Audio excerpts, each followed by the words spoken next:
Welcome to Savor the Story podcast, where books and snacks are life. I'm Nicole. That's Vanessa. Hello. What's up? All right, I'm going to start off immediately. We're going to get the elephant out of the room. I don't even know if you know there's an elephant in the room. Is it, I have a new setup? That wasn't, but we can start there if you want. Yes, I finally brought up my computer desk and set it up. You finally made it a actual space for you. Yes, what you can't see is on this side of the on this side of the screen is a table, like my craft table, air quotes, and it is literally covered in shit. So Don't show that. Yeah, I very purposely moved the screen over. That's why you get this weird corner here and stuff. Oh, that's good. Not quite sitting straight. Yep. Yeah. But it's here. Excellent. I'm happy. It. Are you going to actually put a bookshelf behind you back there now? I don't know. I thought about it, but if I put a bookshelf up here, I don't think I'm going to have room for all my other stuff. Because right now... all the crafty things? Right, because my 3D printer is sitting there, and Yeah. then my silhouette, and I have some other things in that little cabinet. Yeah. I'd have to move them, and I have a giant table, like I said, covered in shit right now. But it also has my giant embroidery machine. Oh, right. So there's not really room for a bookshelf up there. Yeah, I'm not really the type of person that likes to put things away in between using them. If that, not crafts. Yeah, I don't put my 3D printer away in between printing. I don't. Right. My sewing machine stays on the table. So I think that's the struggle, is if I put a bookshelf in here, unless I can find a small one that'll fit right here. Yeah. Along this wall. But it won't be in the shot. But I do. Right. I have some shelves up that Oh yeah, you could just shelves. put some hangy the floating shelves or something. Yeah, floating shelves, that's what they're called. And then I have 400 vintage burbs. Ceramic burbs that I was planning on putting on the shelves, but now I could put books up there too. Well, I mean, you've already said that you've ran out of space, so you have to make yourself some bookshelf space. I do, but I've decided I am going to bite the bullet, and I'm going to go through all my books, and I'm going to get rid of some. Okay. It's going to happen. All right. It's going to be all the ones that I haven't read in a long, long time. Uh-huh. The ones that don't pertain to my lifestyle anymore. Uh-huh. And what else? I saw someone online say that they only keep 4- and 5-star books on their shelf. So if they've read it and it's if they've already read it and it's 4 or 5, it stays. If it's less than 4, it automatically gets donated or sold. Wow. Yeah. That's a good way to keep your books down. The problem is you don't have that many. I have more unread books than I have read books at this point. All right. So what you really need to do is go through and pick out the ones you know you're not going to read. Yes. Yeah. Yeah. Okay. So I just need to, and unfortunately, a significant portion of them, I'm not going to say half, but a significant portion, what I feel is significant, are the the special editions. Yeah. Because I have no control over those. I get them and I'm yeah, I don't really care about this book. Yeah. But can I get rid of it? No. No, because it's pretty. I know. So I know I might have to try my hand at selling them online, like the special edition ones. Yeah. But I also know that I'm not good at that whole I've sold this to you. I should go to the. I have to. No, I actually have to go ship it to you. You have to go to the office now. That will not happen. Don't buy books from me. If you see Nicole's name, don't go to it. You'll never get it until you message me and you're like, Nicole, I'm waiting on this book, and I'll be like, okay, fine, I'll get there. That's funny. Yeah. Well, that is not the elephant in the room that I was speaking of. Oh, well, sorry to take us on a tangent. That's okay. I love your tangent because you have been talking about moving in your room for a really long time. So Yeah. that was a perfect tangent to go on. No, the elephant I was speaking of is the elephant that happened over the weekend of Sarah J. Maas Oh, announcing that she has finished the draft first look. Yeah. of the next ACOTAR book. So if you are interested, I'm sure this is not news to anyone, but basically what happened is she posted about it and then the internet fucking blew up. Like, Yes. it's all anyone can fucking talk about now, and I'm very upset about it. And like this whole weekend was just like scrolling through stuff because it was like, I don't care, I don't care, I don't care, I don't care. Yeah. I spent a lot of time on the TikTok trying to like change my algorithm because I watched one TikTok to fullity. I don't even know what the word is, but Okay. I watched the complete like video because it was a guy. I didn't look at his name or anything like that, but he's like, "Oh my God, they finished the first draft or whatever. How long does it take after that?" And he like went on this whole tangent, and I was like, "Ah, sweet, I can mention it if Vanessa doesn't." Yeah. And that's literally all I said to myself. And then like, TikTok took over. TikTok was like, "Oh, you like Sarah J. Maas? You want ACOTAR? Like ACOTAR." I was like, "No, give me puppy videos." Yeah, exactly. That's what the kind of the same thing happened to me. It wasn't the same video or whatever, but I think I saw it on Instagram and then like saw one post about it and somebody was like, "What does it say?" And then that's all it took. I looked at it for like 30 seconds and then my algorithm was like, ACOTAR. Like, no. Yeah. So that's the big news. I don't want to just like, because I don't care about it, I don't want to just sidestep it because we do have, I'm sure, people who care about Miss Sarah J. Maas. And in that same whatever, this weekend there was another book announcement that came out. Another one that I don't really care about, but I'm probably going to read it. Is the fourth Lightlark book was announced. Oh yeah. So Alex Astor announced book 4 is called Crown Tide, and it's coming out on December 2nd. Oh, that's pretty quick. Yeah, it felt weird that it was like announcement and then like a couple months later that it's coming out. So basically she hasn't shared anything about her working on it this whole time or whatever. But I will probably read it just because I'm interested to see where she goes with it, but I'm gonna go into it with my expectations very low. Right. I think that's the best idea. Yeah. So yeah, that was all. Quick elephant announcements, and then we don't have to talk about it again until it releases and we can say it released and then we can be done with it. Nice. I like this idea. Yeah. Well, now that you've given the elephant news that we don't care and we'll never talk about again, can I give you I don't know, is it still elephant news of stuff that I will continue to talk about forever? All right. Can we All right. call it like a green elephant or something? If it's sure. a green elephant, it means we care about it. Exactly, yes. Okay. So by the time this comes out, everybody will have already hopefully seen all of the Murderbot season 1. Okay. Yes.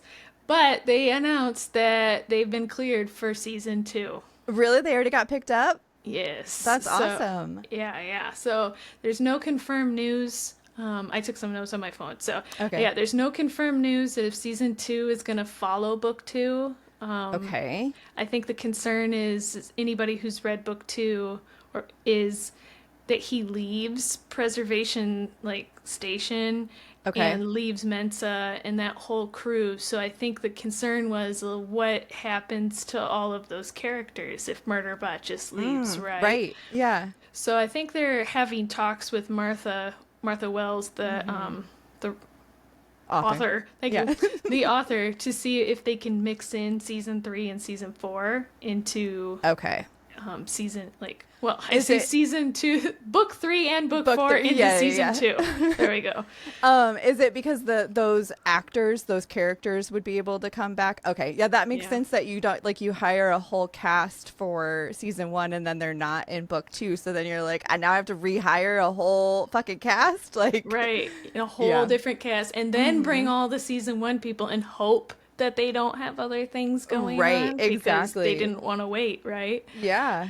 So, I'm hoping that if they combine season or book 2, 3, and 4, that means we'll get longer episodes. Yeah. That's my Well, hope. and I mean, isn't 3 and 4 the ones that you said should have been one book anyway? Yes. Okay, so And they are by far the best okay. books of the whole series, in my opinion. So when I saw that, I was like, oh my God, that would be awesome. But at the Yeah. same time, I was like, but I don't know, maybe just But like, then that means it's changing the story and right, yeah. Yeah.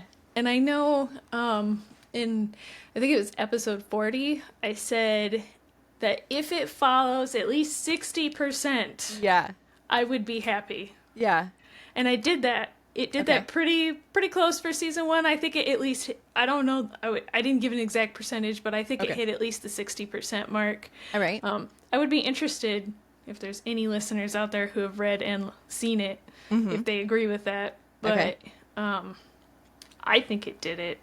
So I would be interested to see how they would do all 3. Yeah. Of the Put next- all of them together. Yeah, and what does that mean for, like, is season 2 gonna have like 25 episodes? And then, but then once you get into like 5, 6, 7, and 8, or 5, so Yeah, I feel like shows just don't do that anymore. They don't do like the big seasons. Like it's really rare if you get something that has more than like 12 episodes in a season. Right. So they could pull like a Stranger Things and have every episode be like an hour and a half, 2 hours. see, I would be fine with that. But if they did 10, 20-minute episodes Oh yeah, that's not enough. for 3 seasons, like 3 books.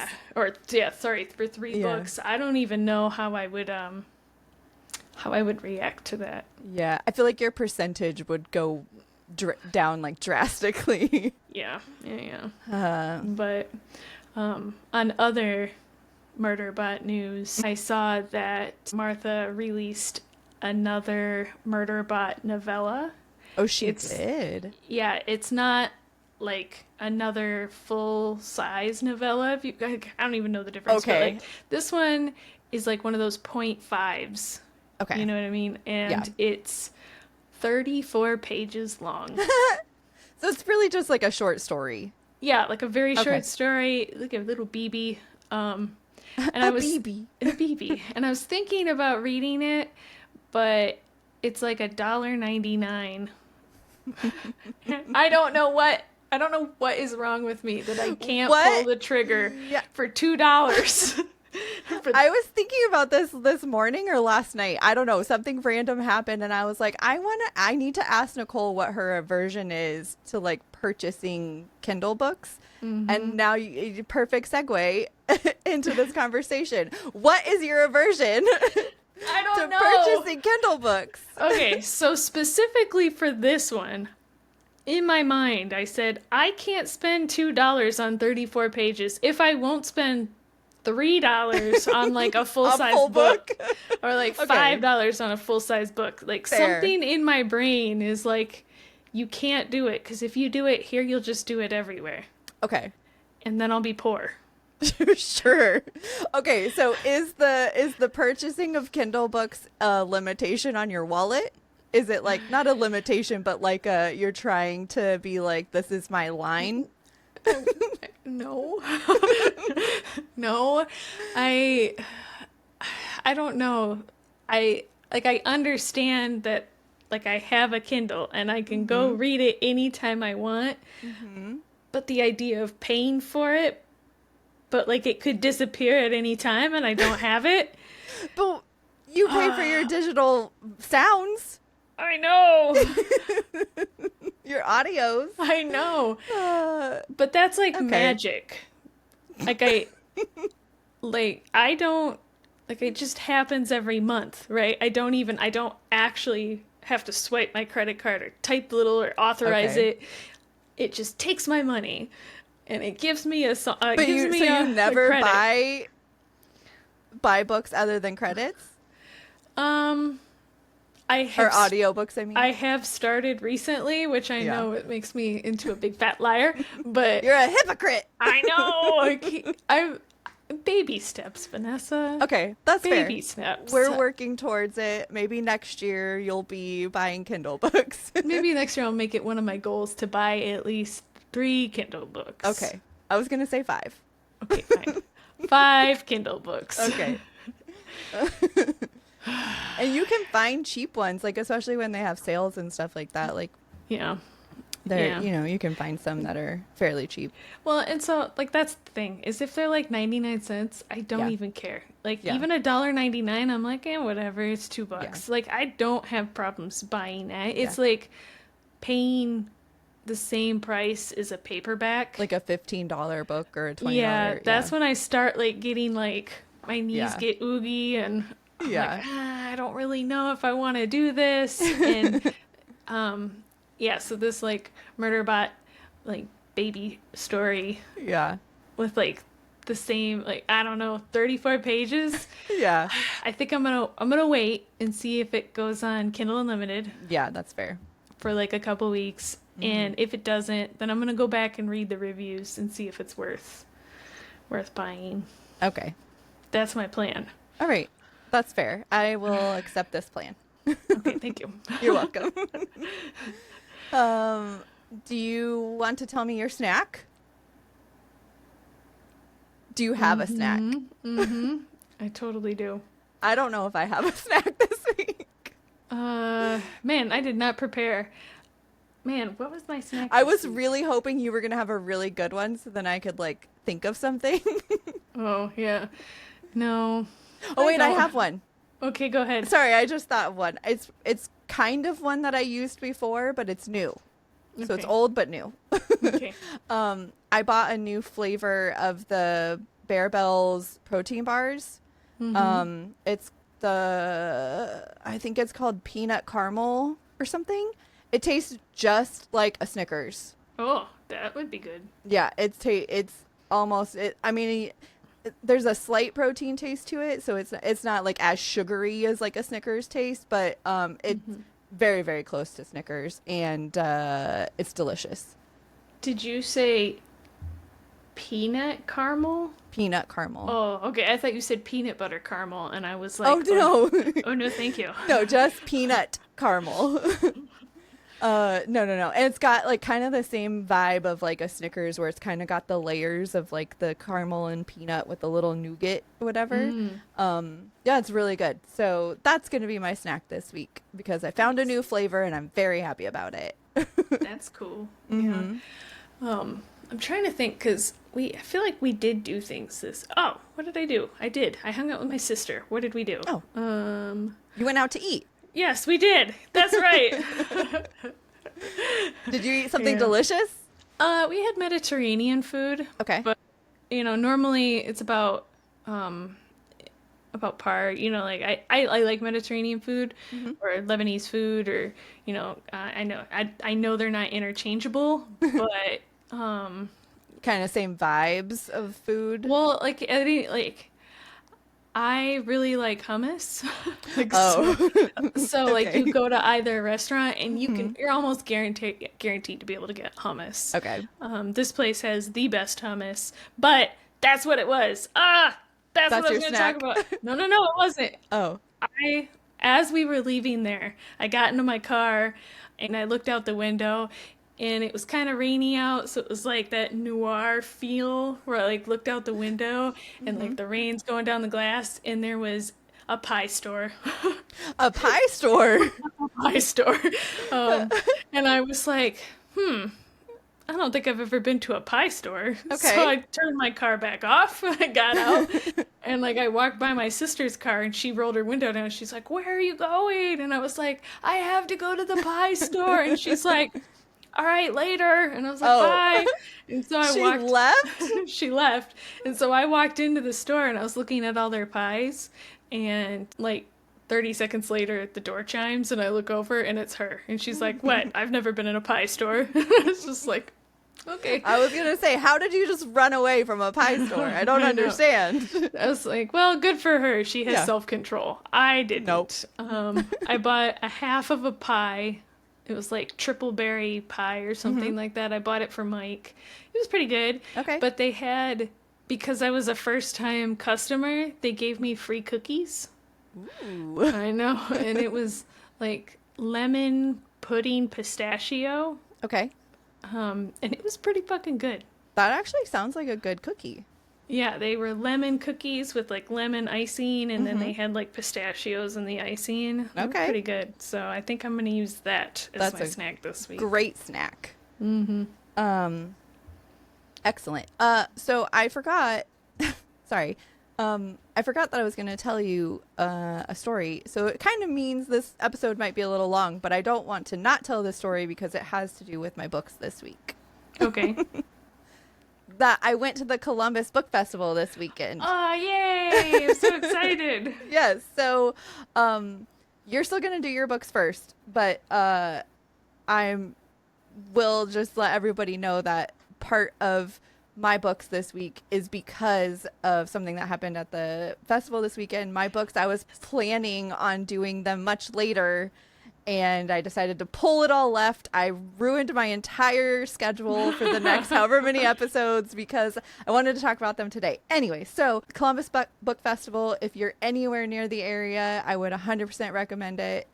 They have a lot of like indie authors there. They have a lot of books, like the indie author alley tent that they have has like 80 authors that sit there and whatever. I bought a bunch of books. They do panels. They have like bookish items you can buy, bookmarks, bags, like all the things.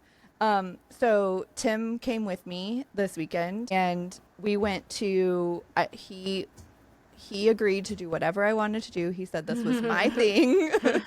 So we went to two panels. One of them was called For the Ones We Love, Romantasy Heroines. And it was three authors: Nia Davenport, who was promoting Love Spells Trouble; Nicole, I think his name is Nicole Probabla, and he was promoting The Duchess of Kokora; and Emily Wen Zhao, and she was promoting The Scorpion and the Night Blossom. The panel did make me want to buy all three books. I didn't, because you had to like go inside and like all the things, and I was like, I'll worry about it later. I'm glad I didn't do it though, because I have The Scorpion and the Night Blossom on my shelf it was a Fairy Loot book that I got, and I didn't realize it. It's like right here. But I will probably be ordering the other two books. Nice. The panel was fun. It was like, I will say, after about like 30, it was an hour long panel. About 30 minutes in, I was like, okay, I'm done. Like, I've heard the spiel, I've heard you guys say some things, and this was fun, but I don't want to sit here anymore. I did stay because I was like right in the middle, and I was like, I'm not going to just get up and walk out. But the authors were all like super cool. Like, it was a fun little panel from them. But I will probably have all three of those at some point in the future as reviews. Nice. The second panel. It was called Other Worlds, Building Sci-Fi Spaces, and it was 3 panelists. One, he did make me want to read his book. His name was Con Wong, and his book that he was promoting was Down in the Sea of Angels. Book 2, or the second panelist, her name was Arcady Martine, and the book she was promoting was Rose House. She didn't really like sell it very well, I don't think, or maybe I'm just not like super interested. It sounds like I would maybe read it, but I feel like I just didn't really get a great vibe from her. Okay. So I don't know if I will read that one. And the third panelist was Matt Dinniman, who I have already read all his books. They're the ones that I'm going to talk about today. I just have a little story to tell you about what happened at this panel. All right. Sweet. Okay, so I had set up the whole day, their panel was for it started at 2:30. And I told Tim we should probably go in about 1:30 and kind of like figure things out, whatever. We went in at 1 o'clock and we almost didn't make it into the panel. Wow. So we got in line. I saw the line and I was like, what the hell is going on? Like, this looks like it's for that place. So I stopped and talked to somebody and he was like, yep, that's the line. So I went and got in line. And then we saw people like at some point walking through, like people from the library walking through, like counting.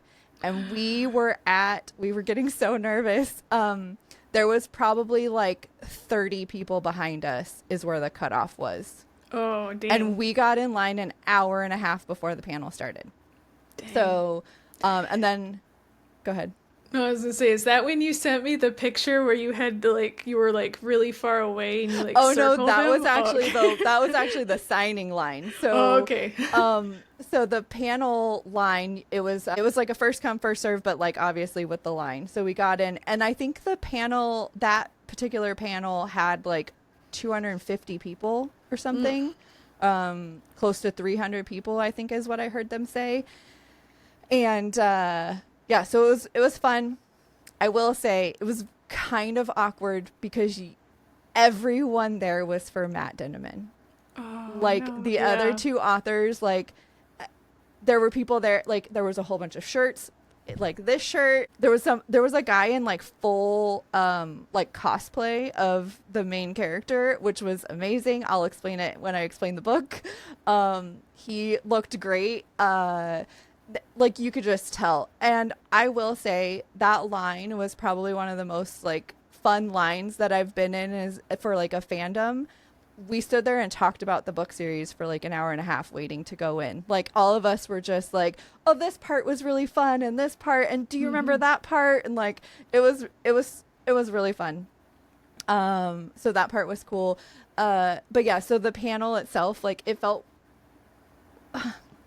so in the very beginning, Matt asked the question.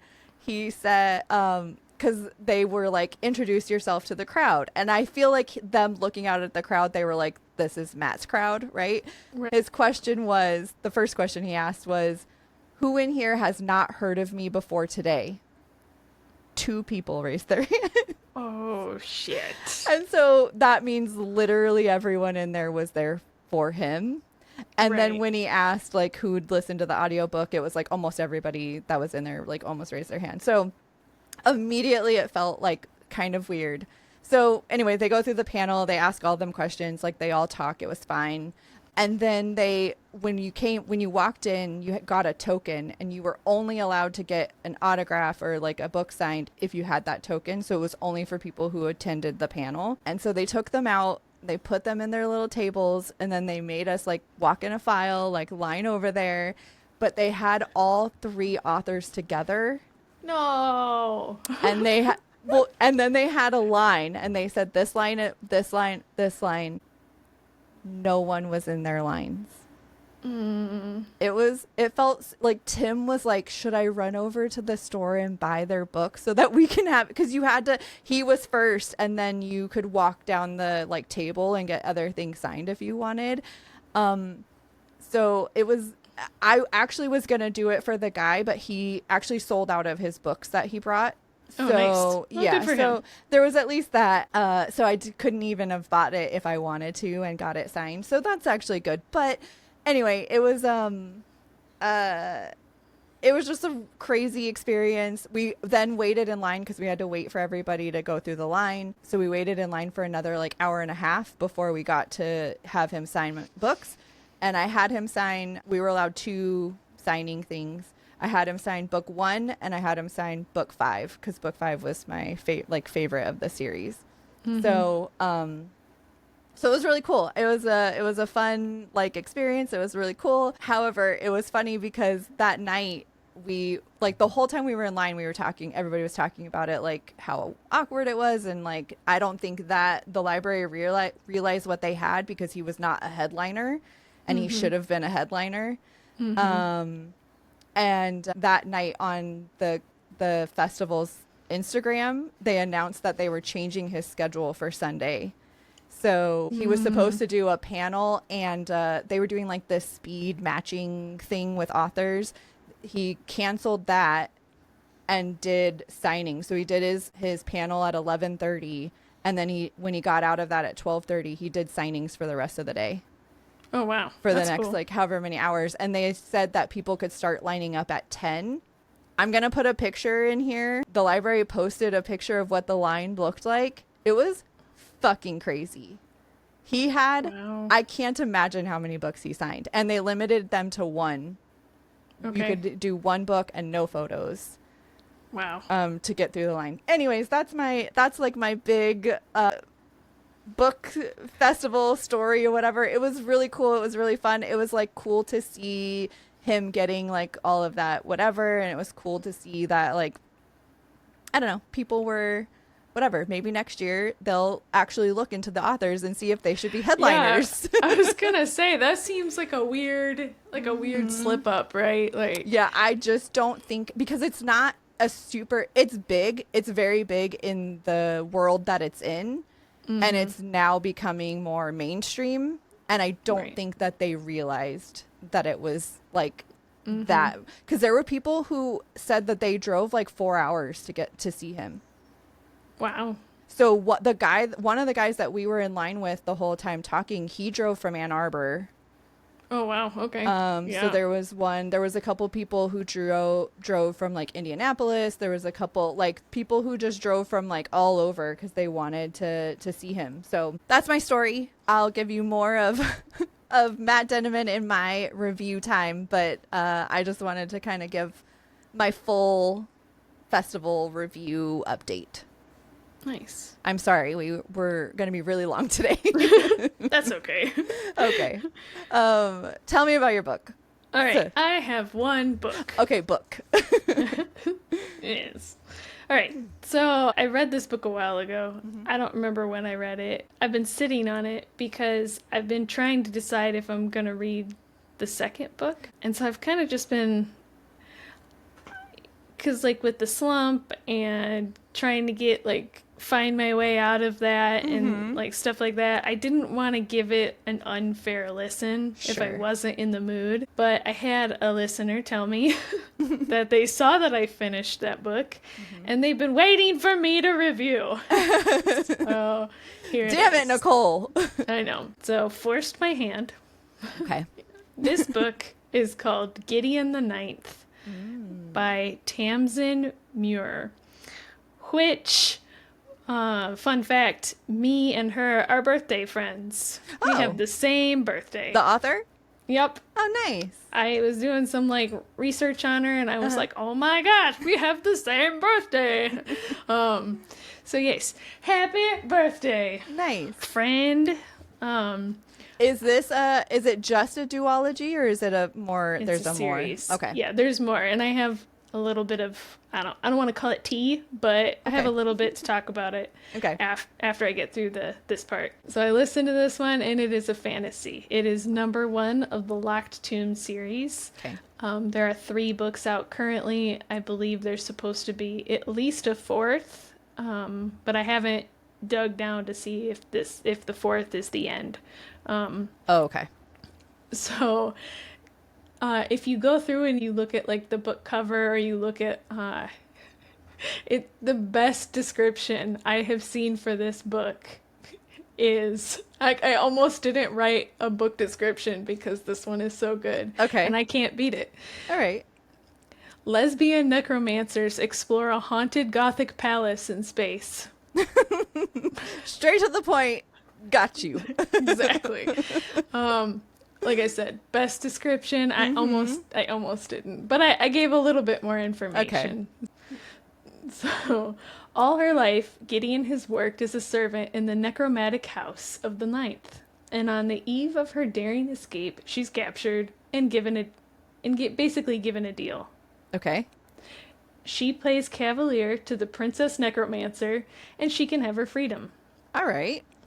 All right, so off they go to compete in unknown trials against 8 other houses, and the prize, immortality.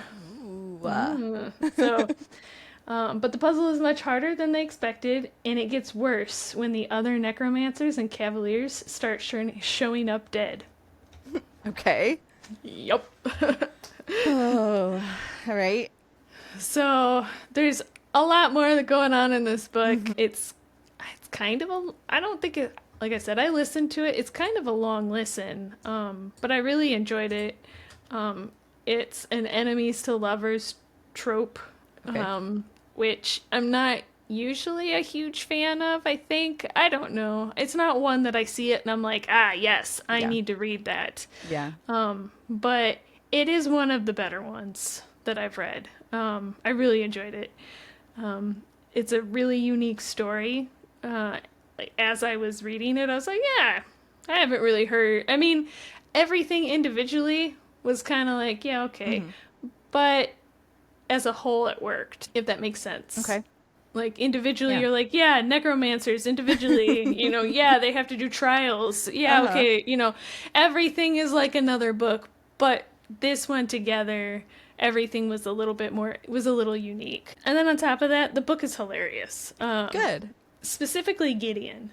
Uh-huh. And Gideon makes this book. She is, like, she's just, the way she talks and the way, like, her comebacks and her one-liners. I mean, I loved, like, pretty much every minute of her character. Oh, good. Okay. So all of her dialogue is Right. great. Okay. Great. Yeah. So then you have the secondary character. Her name, well, she's also a main character. Her name is Harrow. She's the princess necromancer. She has a more complex story than Gideon does. And so at first you think she's just a bitch.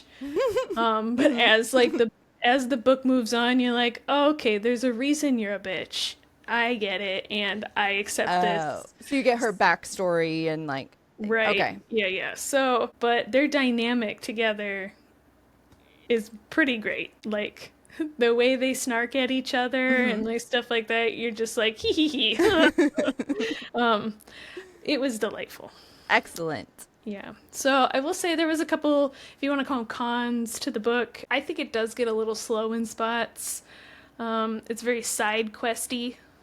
So, like, off they go, do these things, come back, and then they have to go do these. And sometimes they redo things. So it's kind of like, okay. Are they doing quests on their own and then coming back together, or are they doing quests together? Yes. Okay. So they're off doing quests on their own, and then they have to redo the quest together because on their first quest they each found different things, and so they like, oh, we have to redo this quest, and I was just like, oh god dang it. I just heard this quest. I know. I will say there is a bad guy in this book. I won't say that like as soon as they showed up I was like, aha, it's you. But I was pretty fucking close.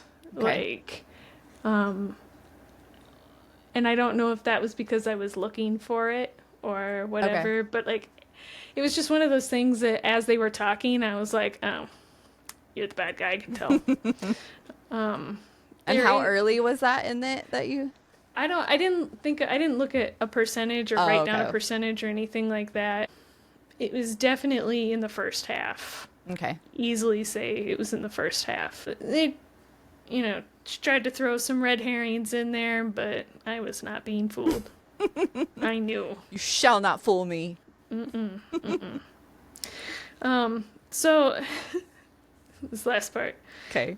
There's something that happens, and I can't say what it is without major spoilers. Okay, don't do that. Yes, if you've read this book, you know what I'm talking about.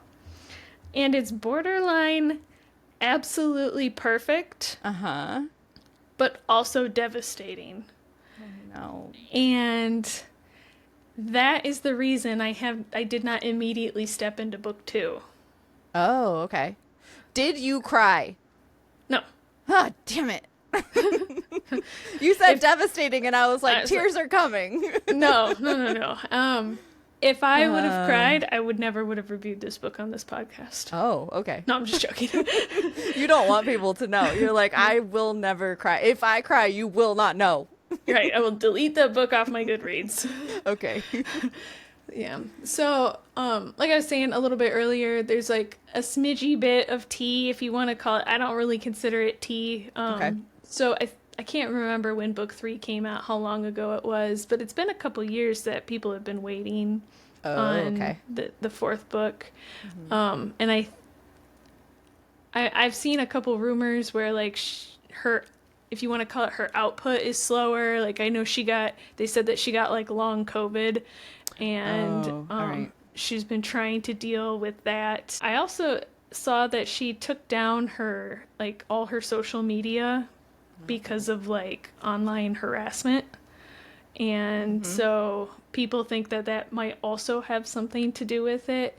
So why would you have any motivation to like work on stuff that more stuff that's just going to be put out into the world and to invite that back in, you know? Right. Yeah. Especially if you are, I mean, they didn't give any details to what the side effects to long COVID are, but like if you're dealing with health issues already, like, I don't know, it feels like that would be exhausting to then have to go back out into the world and stir all that back up, especially if you're not feeling well. With like a healthy person, that's probably like, oh, I don't want to do that. But if you're not healthy, like that, I can't imagine what that would be like. So I know a lot of people are still waiting for book 4,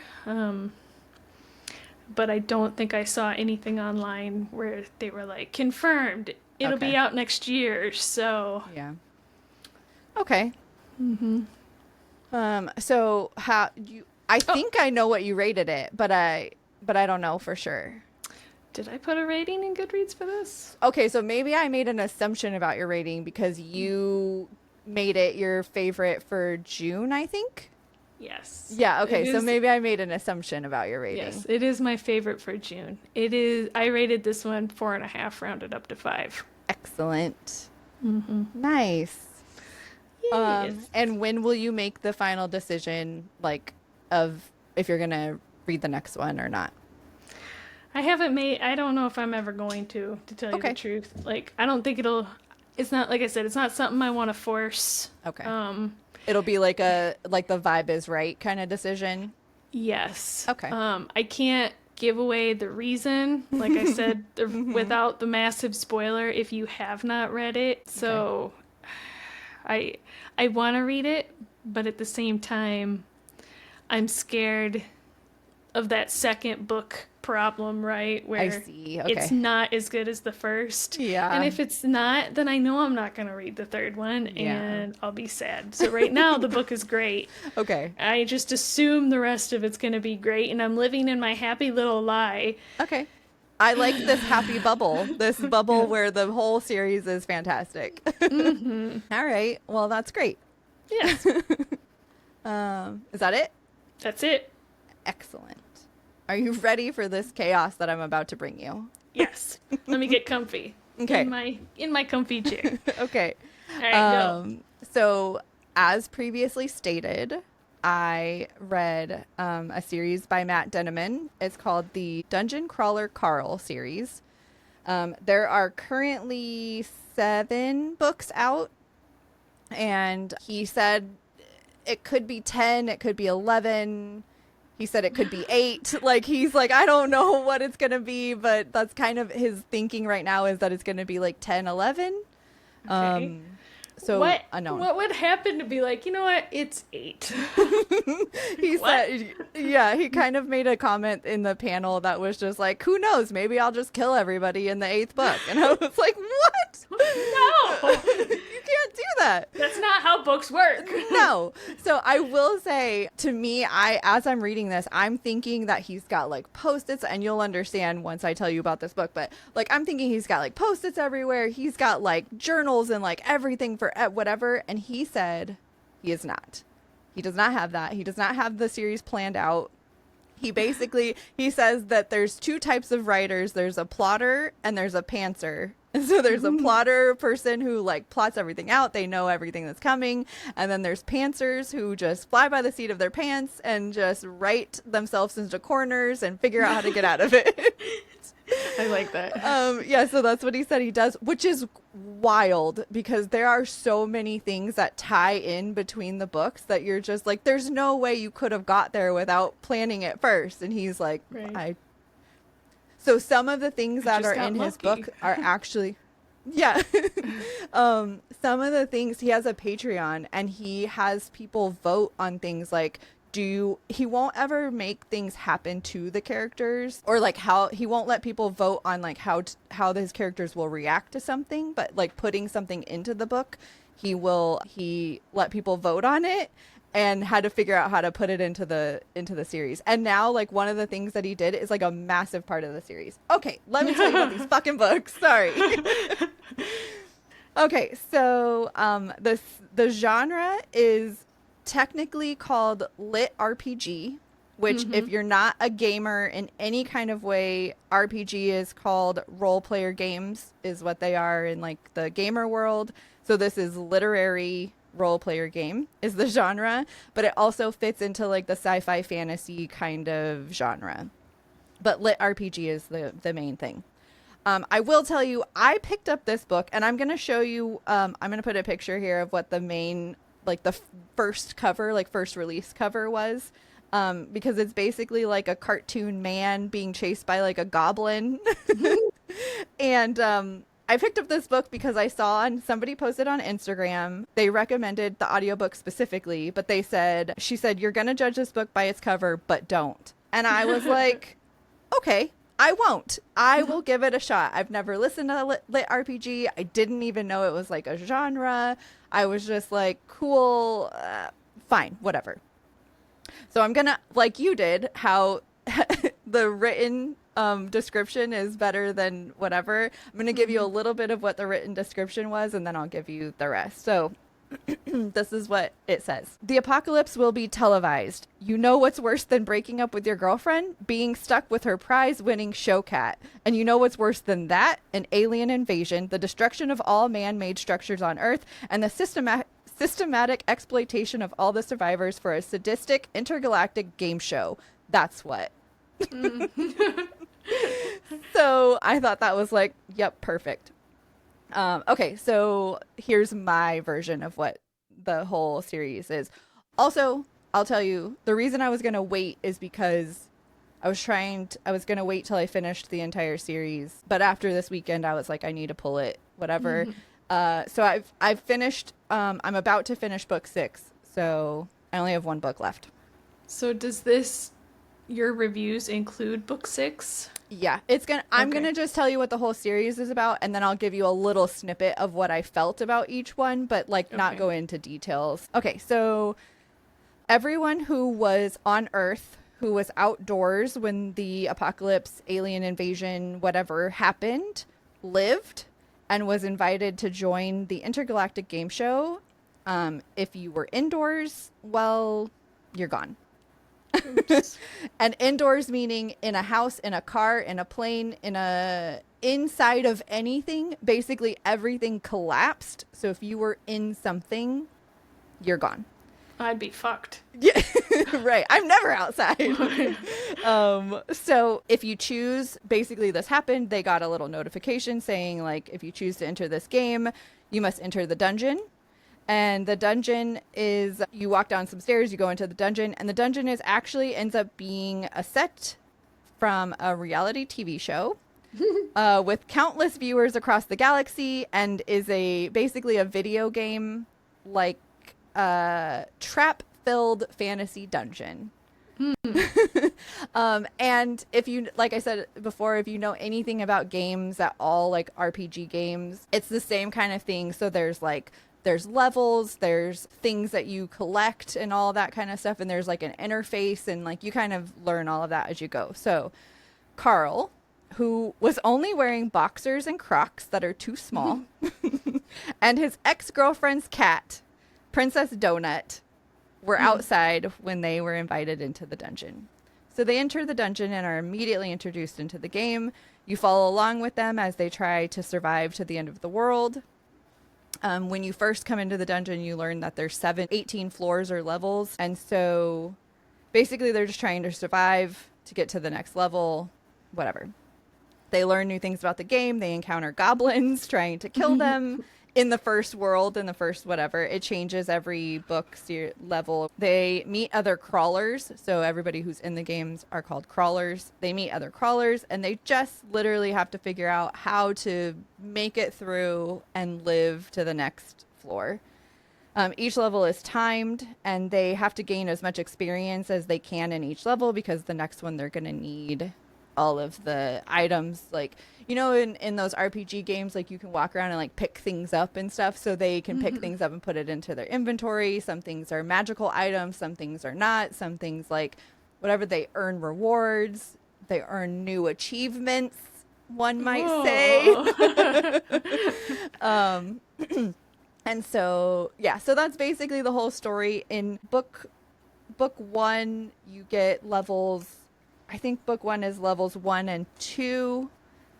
Book 2 is 3. For the most part, you're getting one level a book. Each level brings its own enemies, brings its own people that they're fighting, brings its own political drama, like all of the things. So it's not really a spoiler, because you knowing that there's that many books, you do know that Carl and Donut live, right? They make it through. So they're the main characters. Okay.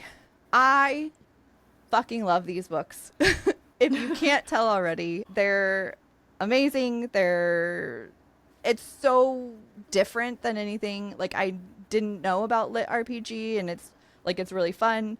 The monsters were interesting. The dialogue is fantastic. Like, it's great. The game is wild. I will say, like, for me personally, sometimes the rules and the fights are a little hard to follow, just because there's a lot going on. But I don't think that's anything for the book. I think that's me, because even when I'm playing games, like, in my life, I'm like, what rules are we playing? Like, what are the rules? Like, I don't know what's going on. So, like, not understanding what's happening in the book is like, okay, that's me. That's my life. That about drives, yeah. Yeah, that checks out. So, there's that. I don't know. I've really loved them. I will say, like I said before, book 1 and book 5 both get 5 stars. Book 1, because it's kind of like introducing everything. I really like the introduction to it. Book 5 is called The Butcher's Masquerade. And it had more like emotional depth to it. Like, there's some things that happen. I actually cried in this book. Like, there's some things that happen that are just like, you're starting to learn more about them, and you can kind of start seeing them break down a little bit, like what is going on with them. So each floor is a different length of time, but like floor 1 was like, they had 5 days to get to the second floor, and then and then level 2, they had like 7 days or whatever. And so by the time you get to the end, I think they've been in there for a couple months at that point. Oh, wow. And so you kind of start to see them, like, how they're reacting to things, and like all of that. The political side of it starts getting bigger and bigger. You start seeing like a lot of the alien politics and stuff. So it gets a little crazy. Yeah, I don't know. It's great. I loved it.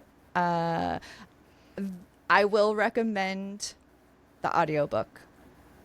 The narrator is fucking fantastic. He has very distinct voices for every single character. Great. Donut is probably one of the best. There's a character that gets introduced in like book 3, I think, 2 or 3. She is a sex doll head. Okay. And she's fucking amazing. Like, her voice is great. I love her so much. He is fantastic. I will say this series has over 300 named characters. Oh, wow. So, but I will say, I don't know if it's because I've been listening to the audiobooks or if it's kind of the same if you're reading or whatever, but I feel like I have a very distinct, like, I don't have a problem with how many characters there are. There's maybe like 1 or 2 that I feel like sometimes I have to be like, oh shit, who is that again? But out of 300 characters, there's only like small handful of people that I'm like, oh, and usually it's because I've only heard them be spoken of like once or twice. But for the most part, like the narration is like, holy shit. Like, it's so good. So yeah, I would, the ones that I did not give 5 stars to, I was going to ask a question. Sorry. Oh, let Continue. me yeah. The ones I did not give 5 stars to pretty much all got 4 stars. So if it wasn't 5, it was 4. Okay. Now your question. Okay, so you can tell me if it's too spoilery. Okay. But I have to know the cat. Uh-huh. He brings Princess Donut. Princess Donut. Uh-huh. Does she have like a voice? She does. So she's a talking cat? She is once they get into the game. Oh, okay. So the game gives her the ability to... Yeah, it happens very early, so it's not a spoiler. Like, one of the first things that happens is when they first enter the game, they get some, like, prize boxes. And one of the prize boxes is, like, a snack treat that you could give your pet if your pet came in with you. And it had, like, a 50-50 chance of being, like... it gave them powers, but they're still a pet, or it like made them a crawler. Oh, so she's a full crawler in the game. Oh, so she's a character on her own. Yeah, she's not. Okay, that's cool. Yeah, she's got her own thing, and they are in the Princess Posse. That's the name of their group. She's fantastic. That's awesome. All right, that's cool. Yeah, that was gonna be my next question, is if you brought your pet, do you have to, like, I could not imagine taking a pet or something like that. I know. So they do have an instance of it, of like a dog that came in who stayed as a pet, and so they still like fight and stuff, but they're not a crawler, they don't get points, they don't get experience, they don't like gain strength, like all that kind of stuff. So or very little. So yeah, no, Princess Donut is her own. She's a crawler in the game. She's like her own thing. And her voice from him is she's like a British, like uppity, like, cause she's a show cat. So she's very like prissy, and she's fantastic. And That's awesome. when they have like a game thing where they can type chats to each other, and she only uses caps. So everything that she types out is yelling, and nice. The narrator does it as yelling. It's so great. It's fantastic. And when she is like happy. When she is feisty, oh man, the voice is just, it's fantastic. I will tell you, there's been a couple of times where like she'll say something and I will rewind it so that I can listen to him say it again. That kind of makes me want to at least listen to book 1 just so I can hear this cat. Yeah. And so his voice has changed a little bit for I went on a massive YouTube thing this weekend and I watched a whole bunch of videos of the narrator talking about everything. So in the beginning, Carl kind of sounds like, if you know who Patrick Warburton is, he's like if you saw his face, you would know exactly who he is. And his voice is very distinctive. I think his name is Kronk or something like that in oh yes. So that guy. Yeah. Okay. So his voice in book 1 is kind of Patrick Warburton. Yeah. Is kind of leans that way in book 1, and then over time he gets a little, I mean, the game is getting to him, so his voice changes a little bit. Princess Donut stays the same. For the pretty much throughout, but I would recommend if you wanted to listen to the first one at least. Yeah, that sounds awesome.